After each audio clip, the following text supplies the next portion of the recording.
नमस्कार, GKGS मंथन channel में आपका स्वागत है। मैं पप्पू सर।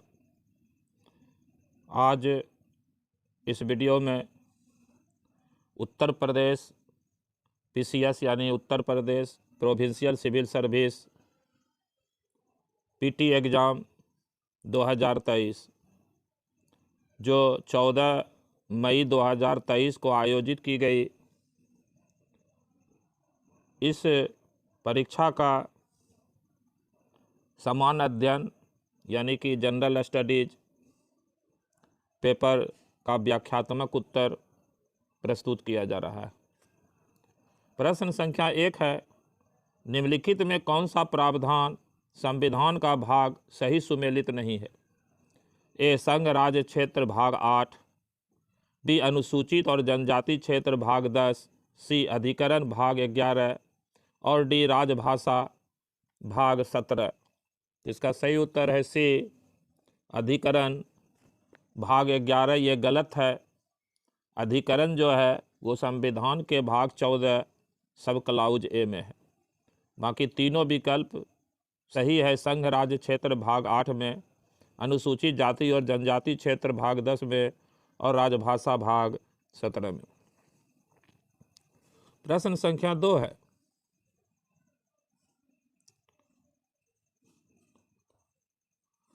सूची 1 को सूची 2 से मिलाइए। ए अनुच्छेद 324, बी अनुच्छेद 315, सी अनुच्छेद 280, डी अनुच्छेद 338। सूची 2 में है ए राष्ट्रीय अनुसूचित जाति आयोग, 2 वित्त आयोग, 3 लोक सेवा आयोग, 4 निर्वाचन आयोग। तो इसको मिला देना है। ए अनुच्छेद 324 को 4 से निर्वाचन आयोग से, बी अनुच्छेद 315 को लोक सेवा आयोग से, सी अनुच्छेद 280 को वित्त आयोग से और अनुच्छेद 338 को राष्ट्रीय अनुसूचित जाति जनजाति आयोग से। तो इसका सही उत्तर हो जाएगा बी 4, 3, 2, 1। 4 हो जाएगा अनुच्छेद 324 निर्वाचन आयोग, 3 हो जाएगा अनुच्छेद 315 लोक सेवा आयोग, अनुच्छेद 280 2 हो जाएगा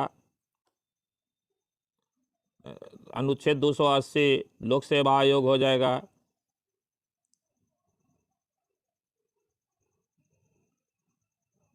1 338 राष्ट्रीय अनुसूचित जाति आयोग। प्रश्न संख्या 3 है, निम्नलिखित घटनाओं पर विचार कीजिए, इन्हें सही कालक्रम में व्यवस्थित कीजिए, सबसे पहले से लेकर आखिरी गतिविधि तक। 1 प्रारूप समिति की नियुक्ति, 2 भारतीय संविधान को अंगीकृत और अधिनियमित किया गया, 3 भारतीय संविधान के प्रवृत्त होने की तिथि, 4 संविधान सभा की पहली बैठक। नीचे दिए गए कूट में सही उत्तर का चयन कीजिए। इसका सही उत्तर हो जाएगा 4, 1, 2, 3। सबसे पहले संविधान सभा की प्रथम बैठक होगी, फिर जो है 1 होगा प्रारूप समिति की नियुक्ति, फिर 2 होगी भारतीय संविधान को अंगीकृत और अधिनियमित किया जाना, और फिर 3 होगा भारतीय संविधान के प्रवृत्त होने की तिथि। प्रश्न नीचे 4 है, नीचे 2 कथन है जिनमें से एक को अभिकथन ए और दूसरे को कारण आर कहा गया। अभिकथन ए है, किसी राज्य की सीमा बदलने की सिफारिश राष्ट्रपति संसद को देता है और इसके लिए राष्ट्रपति संबंधित राज्य के विधानमंडल द्वारा उस प्रस्ताव पर विचार के खास अवधि के भीतर प्राप्त करते हैं। कारण आर है, राष्ट्रपति को उस राज्य की विधानमंडल का प्रस्ताव मानना अनिवार्य नहीं है। नीचे दिए गए कूट में से सही उत्तर को चुनिए। तो इसका सही उत्तर है बी, ए और आर दोनों सही है और आर ए की सही व्याख्या नहीं करता है। प्रश्न संख्या 5 है, भारत के उपराष्ट्रपति का निर्वाचन, जिसे सर्वोच्च न्यायालय द्वारा शून्य घोषित किया गया है, के संदर्भ में निम्नलिखित में से कौन सा कथन सही है? 1 उपराष्ट्रपति के रूप में इस प्रकार की घोषणा के पूर्व उसके द्वारा किए गए कार्यविधि मान्य होते हैं। 2 उपराष्ट्रपति के रूप में इस प्रकार की घोषणा होने के दिन उसके द्वारा किए गए कार्यविधि मान्य नहीं होते हैं। इसका सही उत्तर है सिर्फ केवल 1। अगर उपराष्ट्रपति के चुनाव को सर्वोच्च न्यायालय अवैध करार देती है तो उपराष्ट्रपति को अपना पद छोड़ना पड़ता है। लेकिन उपराष्ट्रपति के द्वारा पूर्व में किया गया सारा कार्य वैध यानी मान्य होते हैं। यही चीज़ राष्ट्रपति के साथ भी होता है। प्रश्न संख्या 6 है, लोकसभा की प्रथम महिला स्पीकर निम्नलिखित में से कौन है? ए प्रतिभा पाटिल, बी उर्मिला सिंह, सी मीरा कुमार, डी सुषमा स्वराज। तो इसका सही उत्तर है सी मीरा कुमार, लोकसभा की अध्यक्ष बनने वाली पहली महिला। प्रश्न संख्या 7 है, निम्नलिखित युग्मों में से कौन सा युग्म संविधान की अनुसूची विषय सही सुमेलित नहीं है? ए तीसरी अनुसूची शपथ या प्रतिज्ञान के रूप में, बी 8वीं अनुसूची भाषा, सी 9वीं अनुसूची राज्यसभा के स्थानों का आवंटन, डी 10वीं अनुसूची दल बदल के आधार पर निहरता। तो इसमें गलत है सी 9वीं अनुसूची राज्यसभा में स्थानों का आवंटन। 9वीं अनुसूची में कुछ नियमों और विनियमों को अवैधिमानकरण होने से रोकने संबंधी प्रावधान है। इसी में जमींदारी प्रथा और भूमि सुधार से संबंधित भी कानून है।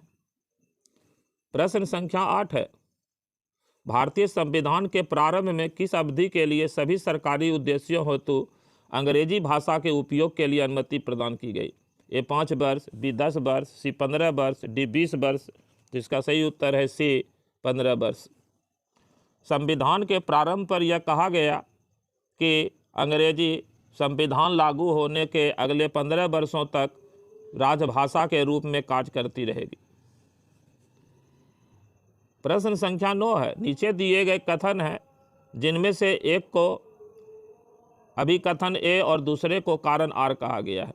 अभिकथन ए है राष्ट्रपति संसद का भाग है, कारण आर है संसद के दोनों सदनों द्वारा पारित विधेयक राष्ट्रपति की सहमति के बिना कानून नहीं बन सकता है। तो इसका सही उत्तर है बी, ए और आर दोनों सही है, लेकिन आर ए की सही व्याख्या नहीं करता।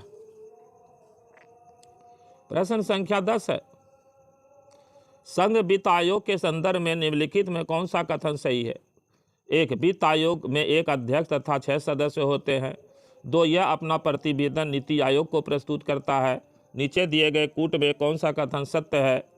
तो इसका सही उत्तर है केवल एक यानी सी।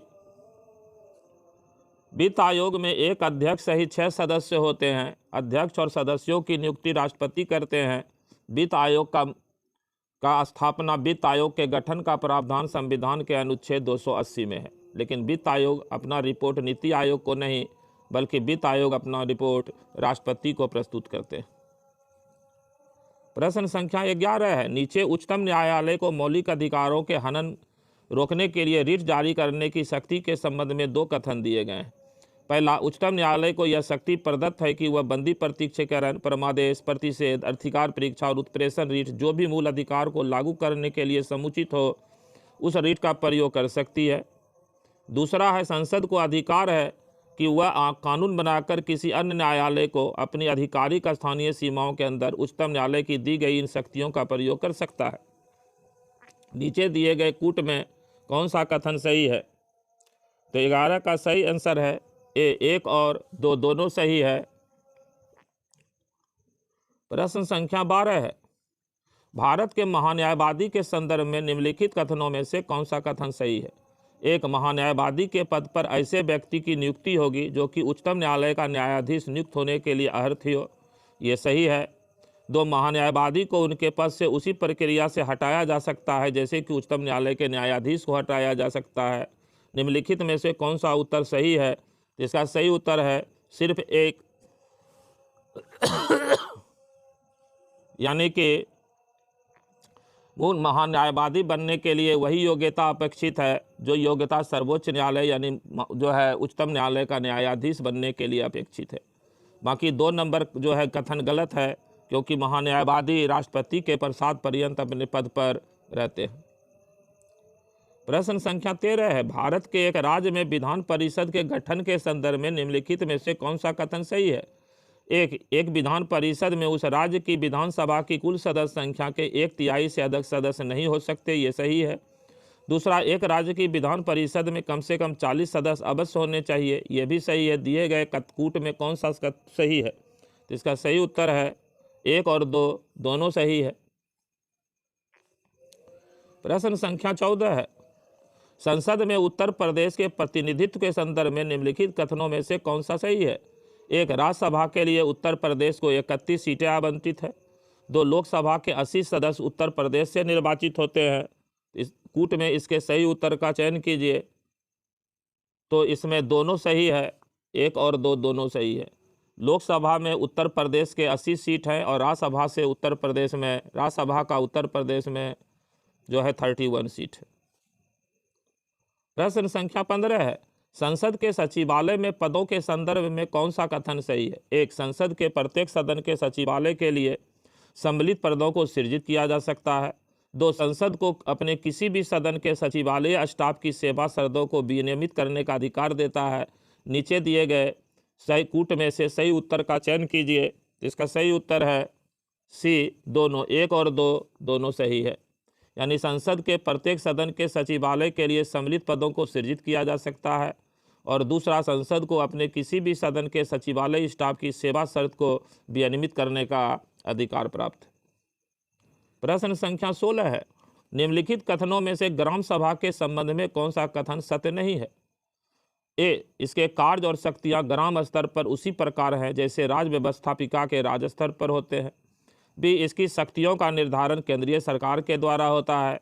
सी, यह एक ग्राम स्तर की सभा है जिसमें पंचायत के क्षेत्र के सभी पंजीकृत मतदाता सम्मिलित होते हैं। डी, ए और सी दोनों।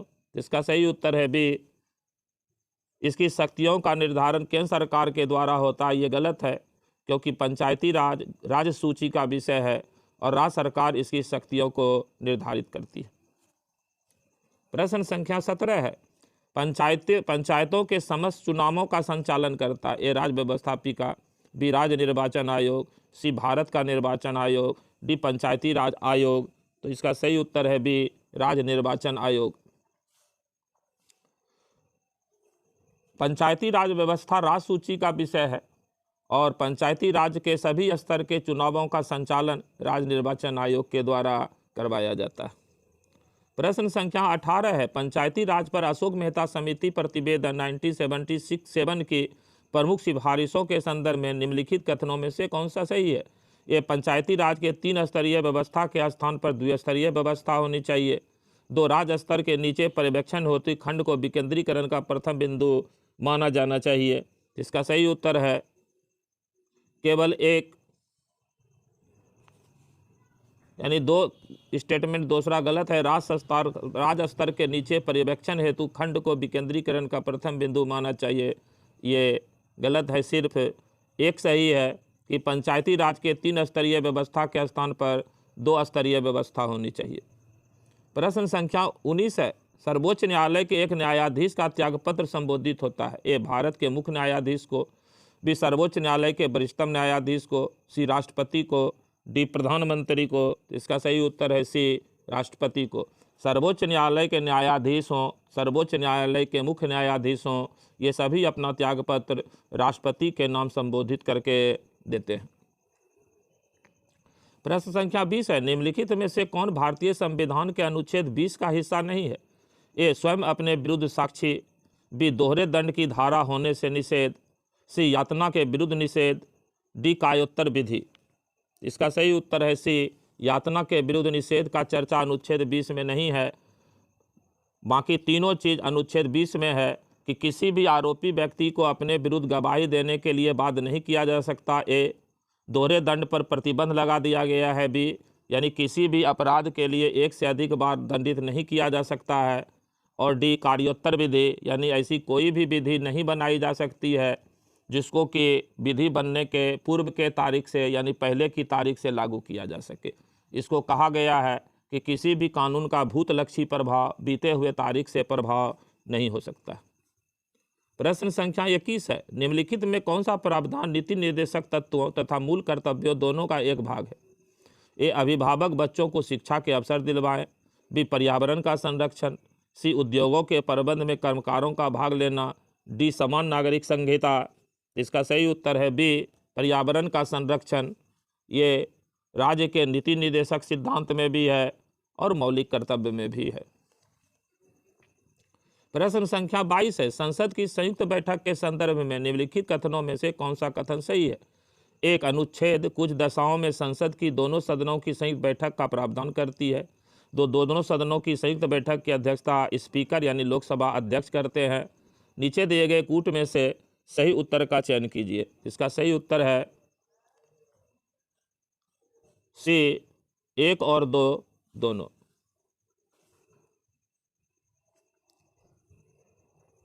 प्रश्न संख्या 23 है, प्राचीन काल के भारत पर आक्रमणों के संबंध में निम्नलिखित में कौन सा एक सही कालानुक्रम है? ए यूनानी शक और कुषाण, बी यूनानी कुषाण शक, सी शक यूनानी कुषाण, डी शक कुषाण यूनानी। इसका सही उत्तर है ए यूनानी शक और कुषाण। सबसे पहले यूनानी आक्रमण हुआ, फिर शक लोग भारत आए, फिर कुषाण भारत आए। प्रश्न संख्या 24 है, मिलिंद पन्हो राजा मिलिंद तथा एक बौद्ध भिक्षु के मध्य संवाद रूप में है। वह भिक्षु थे ए नागार्जुन, बी नागभट्ट, सी नागसेन, डी कुमारिल भट्ट। तो इसका सही उत्तर है सी नागसेन। बौद्ध भिक्षु नागसेन और राजा मिनंडर, जिनको कि राजा मिलिंद भी कहते हैं, इनके बीच संवाद की पुस्तक है मिलिंद पन्हो, और मिलिंद पन्हो पुस्तक की रचना नागसेन ने किया। प्रश्न संख्या 25 है, चरक संहिता कितने अध्याय और खंडों में विभाजित है? ए 120 अध्याय और 8 खंड, बी 100 अध्याय और 5 खंड, सी 80 अध्याय और 7 खंड, डी 60 अध्याय और 8 खंड। तो इसका सही उत्तर है ए 120 अध्याय और 8 खंड में चरक संहिता बटा हुआ है। चरक संहिता की रचना कनिष्क के शासनकाल में चरक ने किया था, जो बहुत नामी चिकित्सक यानी वैद्य थे। प्रश्न संख्या 26 है, वैदिक कालीन प्रशासन में भाग दूत कौन अधिकारी था? ए समाचार पहुंचाने वाला दूत, बी जंगलों का प्रधान अधिकारी, सी जुआ विभाग का प्रधान अधिकारी, डी राजस्व जमा करने वाला अधिकारी। तो इसका सही उत्तर है डी राजस्व जमा करने वाला यानी कर जमा करने वाले अधिकारी वैदिक काल में भागदूत कहलाते थे। प्रश्न संख्या 27 है, सूची 1 को सूची डी से मिलाना है। सूची 1 में पुरातात्विक स्थल है, सूची 2 में वर्तमान स्थान है। ए नेवासा, बी इसमपुर, सी डिडवाना, डी गुडियाम गुफा। वर्तमान स्थान राजस्थान, तमिलनाडु, महाराष्ट्र और कर्नाटक। इसको मिला देना है। नेवासा को महाराष्ट्र से, इसमपुर को कर्नाटक से, डिडवाना को राजस्थान से और गुडियामा गुफा को तमिलनाडु से। इसका सही उत्तर है ए। प्रश्न संख्या 28 है, निम्नलिखित में से कौन हड़प्पा संस्कृति के पूर्वी सीमांत का निर्धारण करता है? ए हड़प्पा, बी आलमगीरपुर, सी राखी गढ़ी, डी मांडा। इसका सही उत्तर है बी आलमगीरपुर। हड़प्पा सभ्यता की सबसे पूर्वी सीमा जो है वो उत्तर प्रदेश के मेरठ जिला में आलमगीरपुर है। दक्षिणी सबसे सीमा जो है महाराष्ट्र में दैमाबाद है। सबसे पश्चिमी सीमा पाकिस्तान में सुतका गेंडोर है और सबसे उत्तरी सीमा जम्मू कश्मीर में बांडा है। प्रश्न संख्या 29 है, पुराणों के संदर्भ में निम्नलिखित कथनों में से कौन सा सही है? ए विष्णु पुराण से मौर्य वंश की जानकारी मिलती है। 2 वायु पुराण गुप्त वंश की शासन व्यवस्था पर प्रकाश डालता है। ए केवल 1, बी केवल 2, सी दोनों 1 और 2, डी ना तो 1 और ना ही 2। तो इसका सही उत्तर है दोनों 1 और 2 दोनों सही है, यानी विष्णु पुराण से मौर्य वंश के इतिहास की जानकारी मिलती है और वायु पुराण गुप्त वंश की शासन व्यवस्था से संबंधित है। प्रश्न संख्या 30 है, निम्नलिखित में से कौन सा युग्म दर्शन प्रचारक से ही सुमेलित है? ए वैशेषिक पतंजलि, बी मीमांसा कण्व यानी कणाद मुनि, सी न्याय गौतम, डी उत्तर मीमांसा जो है वो कपिल मुनि। तो इसका सही उत्तर है सी न्याय दर्शन गौतम मुनि का है।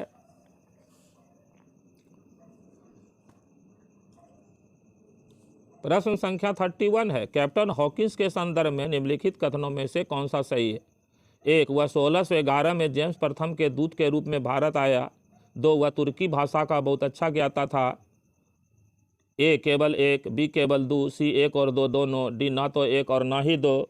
इसका सही उत्तर है बी केवल 2।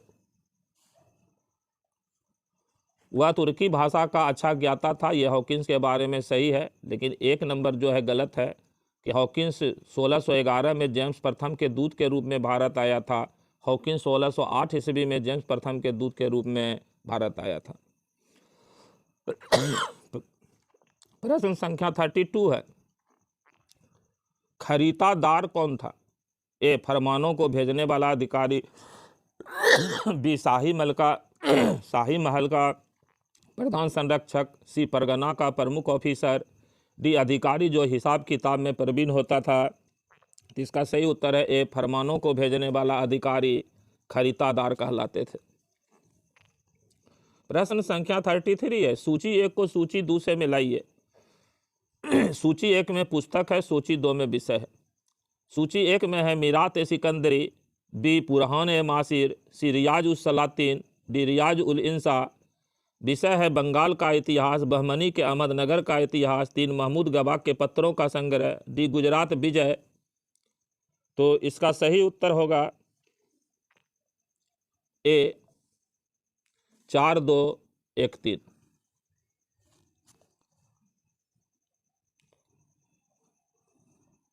प्रश्न संख्या 34 है, निम्नलिखित में कौन सा सही सुमेलित नहीं है? ए इल्तुतमिश रजिया के पिता, बी शाह तुर्कान इल्तुतमिश की पत्नी, सी हमीदा बानो बेगम अलाउद्दीन खिलजी की पत्नी, डी गुलबदन बेगम बाबर की पुत्री। इसका सही उत्तर है सी हमीदा बानो बेगम अलाउद्दीन खिलजी की पत्नी। ये सुमेलित नहीं है। हमीदा बानो बेगम मुगल सम्राट हुमायूं की पत्नी थी। प्रश्न संख्या 35 है, निम्नलिखित पेशवाओं के शासनकाल पर विचार कीजिए तथा उन्हें काल क्रमानुसार व्यवस्थित कीजिए। 1 बालाजी विश्वनाथ, 2 बाजीराव प्रथम, 3 नारायण राव, 4 माधव राव। दिए गए कूट में से सही उत्तर का चयन कीजिए। तो इसको मिला देना है। इसका सही उत्तर है डी 1 2 4 3। 1 2 4 3 यानी कि बालाजी विश्वनाथ सबसे पहले, फिर बाजीराव प्रथम, फिर माधवराव प्रथम और अंत में नारायण राव।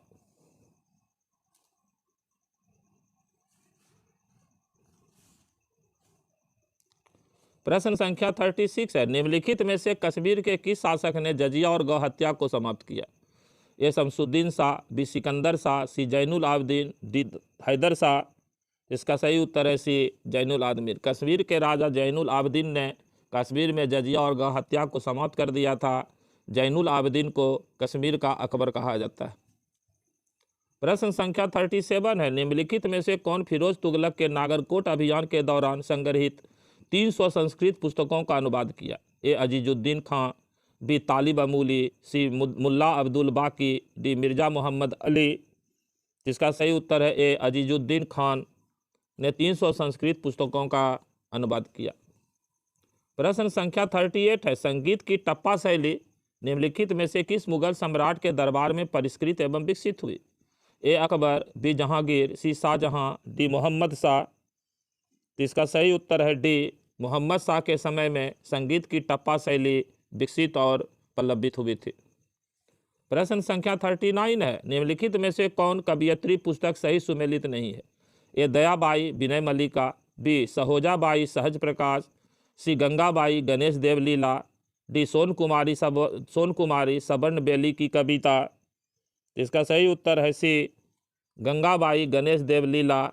ये सही सुमेलित नहीं है। प्रश्न संख्या 40 है, निम्नलिखित में से कौन एक 1857 के विद्रोह का स्थान विद्रोह का आरंभ सही सुमेलित नहीं है? ए बैरकपुर 29 मार्च 1857, बी मेरठ 10 मई 1857, सी लखनऊ 4 जून 1857, डी झांसी 11 मई 1857। तो इसका सही उत्तर है डी झांसी 11 मई 1857। ये गलत है। 11 मई 1857 को दिल्ली में विद्रोह हुआ था। बाकी तीनों सही है। बैरकपुर 29 मार्च 1857 को, मेरठ 10 मई 1857 को और लखनऊ 4 जून 1857 को। प्रश्न संख्या 41 है, 1918 के संयुक्त प्रांत किसान सभा का गठन निम्नलिखित में से किस नेता ने किया था? ए बाबा रामचंद्र, बी इंद्र नारायण द्विवेदी, सी स्वामी सहजानंद सरस्वती, डी पंडित जवाहरलाल नेहरू। तो इसका सही उत्तर है बी इंद्र नारायण द्विवेदी ने 1918 ईस्वी में संयुक्त प्रांत किसान सभा का गठन किया था।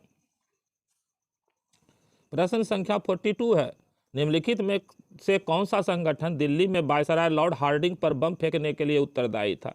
ए अखिल भारतीय मजदूर संघ, बी यूनाइटेड पेट्रियोटिक संघ, सी अनुशीलन समिति, डी युगांतर। तो इसका सही उत्तर है सी, अनुशीलन समिति ने वायसराय लॉर्ड हार्डिंग पर दिल्ली में बम फेंक दिया था उनके कार पर, जिनमें वो बाल बाल बच गए थे। और इस बम फेंकने के लिए मुख्य रूप से अभियुक्त बनाया गया था रास बिहारी बोस को। प्रश्न संख्या 43 है, निम्नलिखित में से किस अधिनियम द्वारा 120 सदस्यों वाले चैम्बर ऑफ प्रिंसेस की व्यवस्था की गई थी?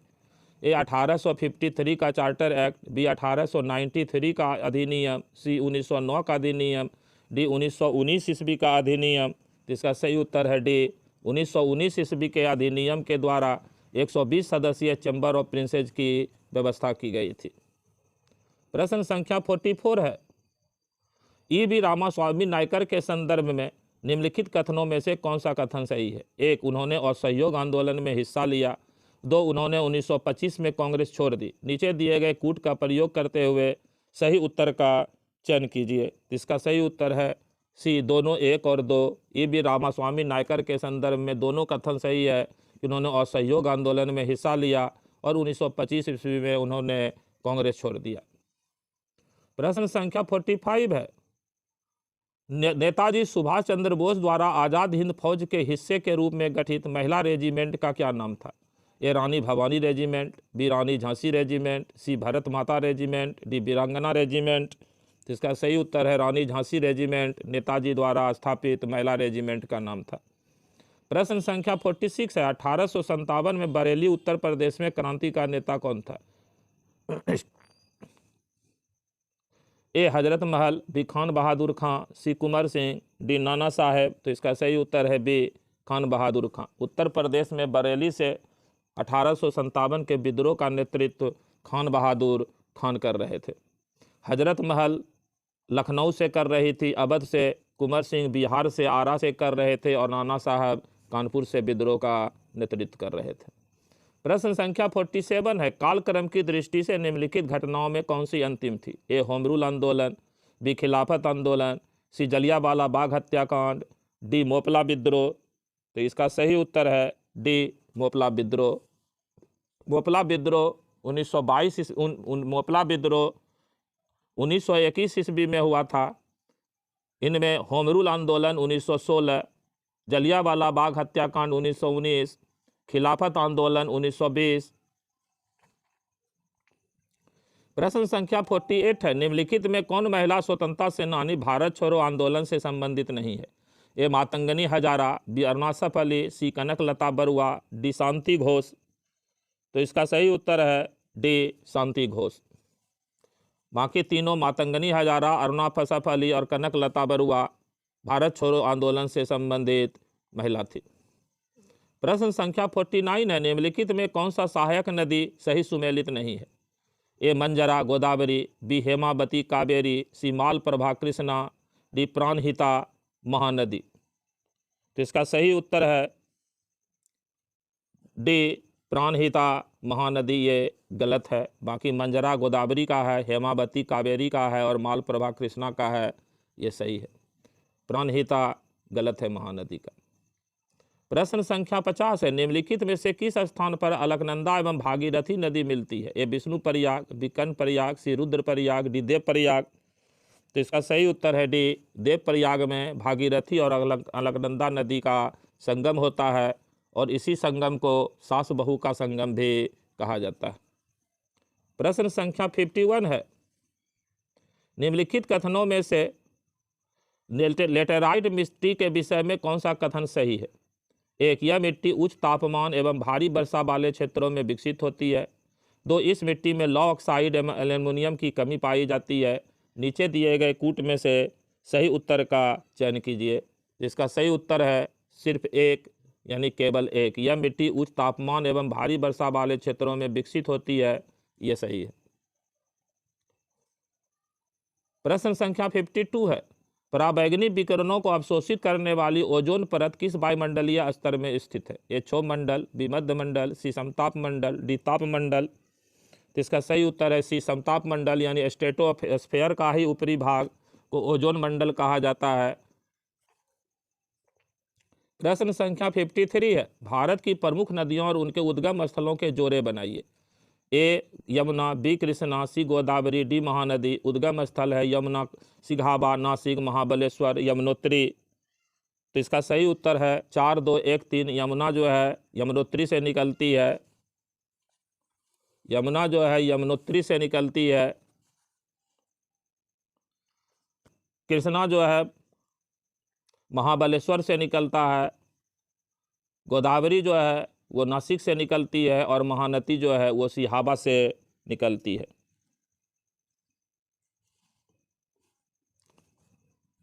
प्रश्न संख्या 54 है, नीचे दो कथन है जिनमें एक को अभिकथन ए और दूसरे को कारण आर कहा गया है। अभिकथन ए, दक्षिणी पश्चिमी मानसून मौसम के दौरान तमिलनाडु तट शुष्क रहता है। कारण आर, तमिलनाडु तट बंगाल की खाड़ी की शाखा के समानांतर स्थित है और दक्षिण पश्चिम मानसून की अरब सागर वृष्टि छाया क्षेत्र में स्थित है। नीचे दिए गए कूट में से सही उत्तर का चयन कीजिए। तो 54 का आंसर है डी, ए और आर सही है और आर ए की सही व्याख्या करता है। प्रश्न संख्या 55 है, निम्नलिखित कथनों में से कौन सा सही है। एक, रामगंगा नदी कन्नौज के पास गंगा नदी में मिलती है। 2, बेतवा नदी प्रयागराज के पास यमुना नदी में मिलती है। नीचे दिए गए कूट में से सही उत्तर का चयन कीजिए। इसका सही उत्तर है केवल एक, यानी रामगंगा नदी कन्नौज के पास गंगा नदी में मिलती है, ये सही है। प्रश्न संख्या 56 है, चंद्रप्रभा वन्य जीव अभ्यारण्य उत्तर प्रदेश के किस जनपद में स्थित है। ए सोनभद्र, बी चंदौली, सी बहराइच, डी लखीमपुर खीरी। तो इसका सही उत्तर है बी, उत्तर प्रदेश के चंदौली जिला में चंद्रप्रभा वन्य जीव अभ्यारण्य है। प्रश्न संख्या 57 है, निम्नलिखित में से कौन सा एक दर्रा या राज्य के शासित प्रदेश सही सुमेलित है। ए अघिल अरुणाचल प्रदेश, बी दीफू लद्दाख, सी नीति उत्तराखंड, डी माना हिमाचल प्रदेश। तो इसका सही उत्तर है सी नीति उत्तराखंड, ये सही सुमेलित है। प्रश्न संख्या 58 है, शिव समुद्रम एवं कल्पक्कम क्रमशः किस लिए महत्वपूर्ण है। ए जल शक्ति और नाभिकीय ऊर्जा, बी ताप ऊर्जा और नाभिकीय ऊर्जा, सी नाभिकीय ऊर्जा एवं जल शक्ति, डी सौर शक्ति एवं नाभिकीय ऊर्जा। इसका सही उत्तर है ए जल शक्ति एवं नाभिकीय ऊर्जा। शिव समुद्रम जलप्रपात पर भारत का पहला जल विद्युत परियोजना स्थापित हुआ था और राजस्थान उत्तर और कल्पक्कम जो है नाभिकीय ऊर्जा के लिए जाना जाता है। प्रश्न संख्या 59 है, उत्तर प्रदेश के संदर्भ में निम्नलिखित कथनों पर विचार कीजिए। एक, राज्य के कुल भौगोलिक क्षेत्र का लगभग 12.8% वन है। 2, जौनपुर, गाजीपुर और बलिया जिलों में कोई वन भूमि नहीं है। नीचे दिए गए कूट में से सही उत्तर का चयन कीजिए। तो 59 का सही उत्तर है सी, केवल 2। जौनपुर, गाजीपुर और बलिया जिलों में कोई वन भूमि नहीं है, ये सही है। एक गलत। प्रश्न संख्या 60 है, निम्नलिखित में कौन सा बंदरगाह देश सही सुमेलित नहीं है। A Rotterdam Netherlands, B Igarka चीन, C Montevideo Uruguay, D Jakarta Indonesia. इसका सही उत्तर है बी इगारका चीन, ये गलत है। बाकी तीनों विकल्प सही है। रॉटरडैम बंदरगाह नीदरलैंड में है, मोंटेविडियो उरुग्वे में है और जकार्ता इंडोनेशिया में। प्रश्न संख्या 61 है, निम्नलिखित में से कौन सा कथन सत्य है। ए बेगुला प्रशांत महासागर की एक ठंडी धारा है। बी यदि सूर्य, पृथ्वी तथा चंद्रमा एक सीध में हो तो यह स्थिति लघु ज्वार की स्थिति है। सी महासागरीय लवणता कर्क एवं मकर रेखाओं पर अधिकतम होती है। डी पृथ्वी पर प्रतिदिन ठीक 12 घंटे 30 मिनट बाद ज्वार आता है। कौन सा कथन सत्य है। तो इसका सही उत्तर है डी, पृथ्वी पर प्रतिदिन ठीक 12 घंटे 30 मिनट, 30 मिनट तो एक्यूलेट नहीं होता है, 12 घंटा 26 मिनट पर ज्वार आता है। प्रश्न संख्या 62 है, संयुक्त राज्य अमेरिका तथा मेक्सिको के बीच सीमा पर स्थित नदी है। ए मिसिसिपी, बी रियो ग्रांडे, सी अमेजन, डी कोलोरेडो। तो इसका सही उत्तर है बी रियो ग्रांडे, ये अमेरिका, यूएसए और मेक्सिको के बीच की सीमा पर स्थित नदी है रियो ग्रांडे। प्रश्न संख्या 63 है, निम्नलिखित रेगिस्तानों पर विचार कीजिए तथा उन्हें उनके आकार के बढ़ते क्रम में व्यवस्थित कीजिए, सबसे छोटे से सबसे बड़े तक, यानी छोटा से बड़ा में रेगिस्तान को सजाना है। एक ग्रेट सैंडी मरुस्थल, बी अरेबियन मरुस्थल, 3 सहारा मरुस्थल, 4 गोबी मरुस्थल। तो इसका सही उत्तर है सी 1 4 2। इसका सही उत्तर है 1 4 2 3, यानी कि सी। सबसे छोटा है इसमें ग्रेट सैंडी मरुस्थल, फिर है गोबी मरुस्थल, फिर है अरेबियन मरुस्थल, और सबसे बड़ा है इसमें सहारा मरुस्थल। और सहारा मरुस्थल इसमें क्या टोटल में सबसे बड़ा मरुस्थल है। प्रश्न संख्या 64 है, फिलीपाइंस में नारियल एवं गन्ने की कृषि विकास का श्रेय किसको जाता है? ए फ्रांस वासियों को, बी ब्रिटेन वासियों को, सी हॉलैंड वासियों को, डी स्पेन एवं अमेरिकी वासियों को। तो इसका सही उत्तर है डी, स्पेन एवं अमेरिकी वासियों को फिलीपींस में नारियल एवं गन्ने की कृषि के विकास का श्रेय दिया जाता है। प्रश्न संख्या 65 है, सूची ए को सूची 2 से मिलाइए। पर्वत और देश, किलिमंजारो, टुबाकल, स्टैनली, हॉगर। इधर है मोरक्को, अल्जीरिया, तंजानिया, युगांडा। तो 3 1 4 2 इसका सही उत्तर है। किलिमंजारो तंजानिया में है, टबाकल जो है वो मोरक्को में है, स्टैनली जो है ये युगांडा में है, और हॉगर जो है वो मोरक्को में। प्रश्न संख्या 66 है, निम्नलिखित में कौन सा झील देश सही सुमेलित नहीं है? ए बैकाल रूस, बी मिशिगन संयुक्त राज्य अमेरिका, सी ओनेगा कनाडा, डी मार्काइबो वेनेजुएला। तो इसका सही उत्तर है सी ओनेगा कनाडा। ये गलत है, बाकी तीनों विकल्प सही है। बैकाल रूस में है, मिशिगन यूएसए में है, और मार्काइबो वेनेजुएला में है। प्रश्न संख्या 67 है, अल्नीनो के संदर्भ में निम्नलिखित कथनों में कौन सा सही है? एक, अल्नीनो में पूर्वी प्रशांत में पेरू के तट पर गर्म धाराओं का प्रकट होना शामिल है। 2, यह गर्म धारा पेरू के तट पर पानी के तापमान को 10 डिग्री सी तक बढ़ा देती है, जिससे समुद्र में प्लैंकटन की मात्रा बढ़ जाती है। नीचे दिए गुट में सही उत्तर का चयन कीजिए।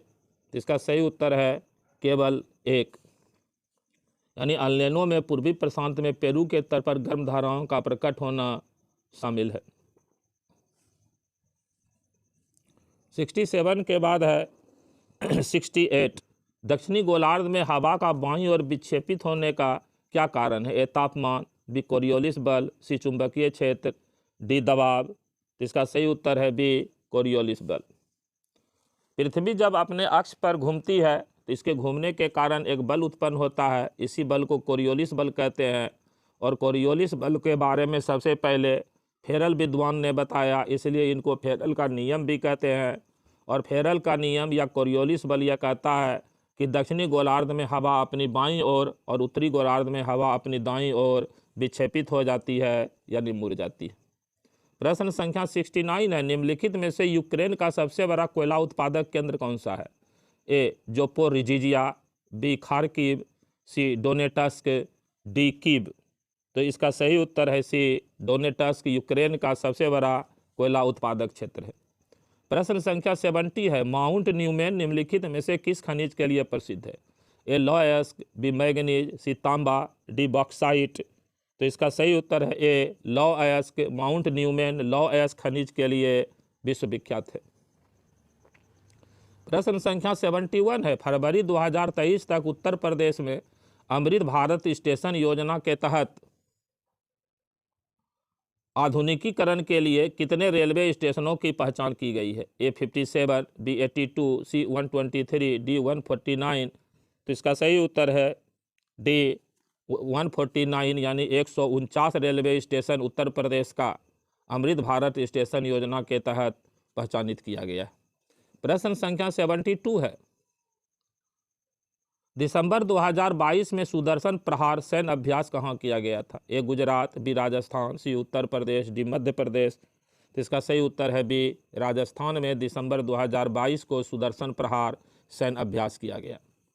प्रश्न संख्या 73 है, दिसंबर 2022 में जारी सामाजिक प्रगति सूचकांक के अनुसार टियर 1 में निम्नलिखित में से कौन अति उच्च सामाजिक प्रगति में शीर्ष 3 स्थानों पर है?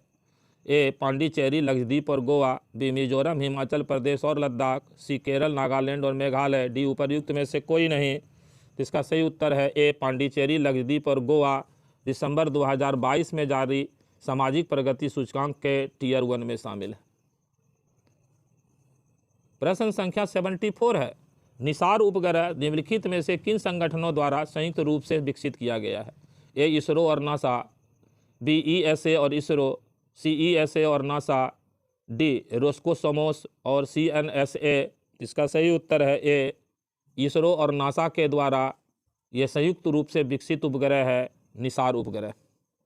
प्रश्न संख्या 75 है, केंद्रीय बजट 2023-2024 के अनुसार अंतर्राष्ट्रीय अवसरों के लिए युवाओं को कौशल प्रदान करने के लिए विभिन्न राज्यों में कितने कौशल भारत अंतर्राष्ट्रीय केंद्र स्थापित किए जाएंगे? ए 20, बी 30, सी 40, डी 50। इसका सही उत्तर है बी 30। केंद्रीय बजट 2023-2024 के अनुसार 30 को जो है कौशल भारत अंतर्राष्ट्रीय केंद्र स्थापित किए जाएंगे। इस वीडियो में 75 प्रश्न यानी 75 प्रश्न को हल किया गया है। शेष 76 से लेके 150 तक यानी 76 से लेके 150 प्रश्न तक जो है अगले वीडियो में हल किया जाएगा।